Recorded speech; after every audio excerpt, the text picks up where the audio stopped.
Le Bouddha, l'hindouisme, Mahomet ou Jésus-Christ. Gerhard Bergman. Ouvrage de 1980. Préface de Jules Marcel Nicolle. Il y a 50 ans, la plupart des pays musulmans étaient soumis à des puissances européennes, ce qui, en raison du caractère politico-religieux de l'islam, était considéré comme un motif d'humiliation et de découragement. Aujourd'hui, ces pays ont à peu près tous accédé à l'indépendance et se montrent souvent plus réfractaires à des missions chrétiennes. De plus, l'un de leurs chefs proclamait qu'il voulait reprendre la marche conquérante et tâcher d'imposer le joug de l'islam à l'Europe entière. D'autre part, nous vivons dans un monde sécularisé.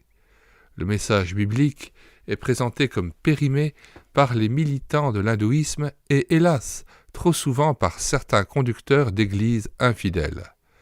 En quête de spiritualité, beaucoup de gens louchent, dans ces conditions, du côté des religions orientales, dont les adeptes se multiplient dans nos pays. Nous sommes donc reconnaissants au professeur Bergman de nous offrir cet ouvrage solide où il met en parallèle Jésus d'une part, Mahomet, Krishna et le Bouddha d'autre part. Notre littérature est assez pauvre dans ce domaine. De plus, l'auteur est spécialement compétent pour traiter le sujet. Évangéliste et conférencier, il connaît bien les besoins de nos contemporains. Ses nombreux voyages outre-mer, entre autres en Inde, lui ont permis d'observer directement les résultats désastreux auxquels aboutissent les religions qui, vues de loin, semblent parfois fascinantes. Nous souhaitons que ces pages puissent éclairer beaucoup de gens et les guider dans la bonne voie. Professeur Jules Marcel Nicolle. Nous mettons dans les commentaires de cette vidéo le plan, la table des matières de cet ouvrage, ainsi que le lien de téléchargement gratuit, téléchargement qui se fera à partir du site internet médiathèquechrétienne.fr, site en synergie avec cette chaîne YouTube Elle écoutait sa parole, site créé afin d'assurer une réédition numérique des ouvrages chrétiens épuisés et non réédités.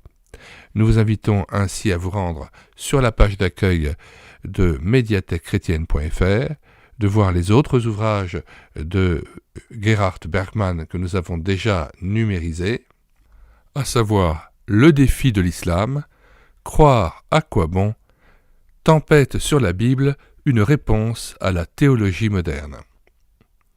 Mais aussi à regarder sur cette page d'accueil les centaines d'ouvrages, les dizaines d'auteurs dont nous avons encore pu sauver de l'oubli les ouvrages de qualité, écrits souvent dans les années 60, 70, 80, voire 90, complètement épuisés, indisponibles en librairie chrétienne et dans les maisons d'édition chrétiennes, mais qui dorénavant sont à votre disposition dans l'ensemble de la francophonie, puisque médiathèquechrétienne.fr commence à avoir un impact aussi bien en Amérique, au Canada et dans tous les continents, que ce soit en Afrique ou en Asie.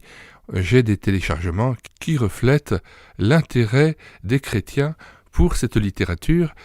Beaucoup n'ont pas accès à des bibliothèques spécialisées, et d'autres bibliothèques d'ailleurs en France, comme celle de la faculté évangélique de Vaux-sur-Seine, ne donnent pas accès à tout un chacun à la base de la chrétienté, mais cette bibliothèque est réservée aux étudiants de l'Institut biblique et aux pasteurs, mais n'est pas accessible à tout un chacun. C'est pour ça que j'avais pensé que pour redonner les clés de la connaissance aux chrétiens, selon les termes même de Jésus, il était important qu'il y ait une médiathèque qui ait une résonance internationale, mondiale, et qui soit accessible à l'ensemble des chrétiens de la francophonie, et qu'il puisse enrichir à nouveau l'Église de toutes ces pensées, de tous ces écrits qui avaient été produits dans les décennies précédentes. Voilà, nous vous disons au revoir et à bientôt, en vous demandant aussi de vous abonner à cette chaîne YouTube Elle écoutait sa parole.